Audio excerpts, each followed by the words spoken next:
Break के बाद स्वागत है आप सभी का सी न्यूज भारत में। खबर फर्रुखाबाद से है, जहां भारतीय किसान यूनियन अखंड प्रदेश के राष्ट्रीय महासचिव राजेश उर्फ बबलू दीक्षित ने आगरा सपा सांसद रामजी लाल सुमन को फटकार लगाते हुए कहा कि उनके द्वारा राणा सांगा को जो गद्दार बताया वह निंदनीय है। उन्होंने कहा कि हमारे यहाँ के राजनेताओं की एक आदत सी बन गई है, जो रामजी लाल सुमन का नाम तो है लेकिन इनकी जीभें भी काटी हैं।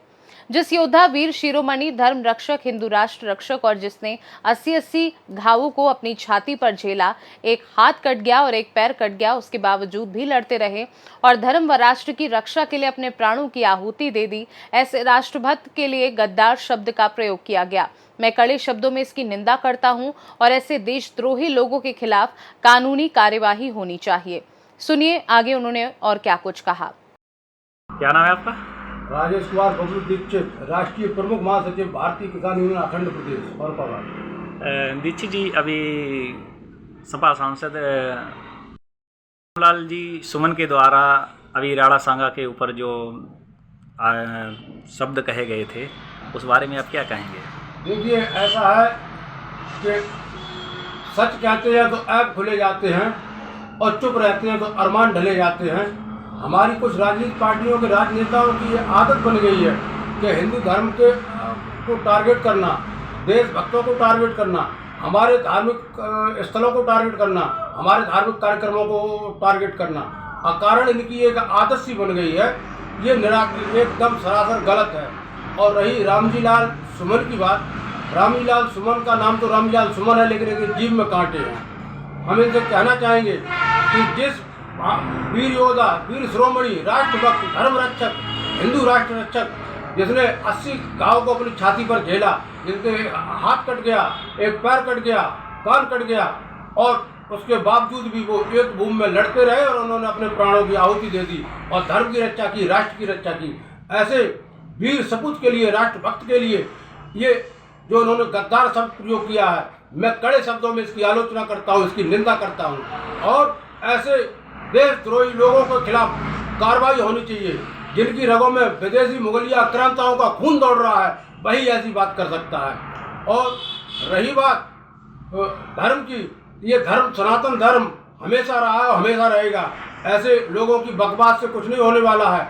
तो मैं सपा सुप्रीमो से भी ये कहना चाहूँगा कि ऐसे लोगों के खिलाफ तुरंत कार्रवाई करें, पार्टी निष्कासित करें, नहीं तो 2027 में इसका रिजल्ट आपको देखने को मिलेगा। आप इस उम्मीद में न रहें कि अभी हाल में हुए लोकसभा चुनाव में आपको उम्मीद से ज़्यादा सीटें मिली हैं। इसका मतलब ये नहीं है कि आपका जनाधार बढ़ रहा है। उसका कारण स्पष्ट है कि केंद्र के द्वारा यशस्वी मुख्यमंत्री योगी आदित्यनाथ को मुख्यमंत्री पद से हटाए जाने की चर्चा पूरे प्रदेश में फैल गई थी, जिससे उत्तर प्रदेश की जनता आक्रोशित हो गई थी, किसान आक्रोशित हो गया था।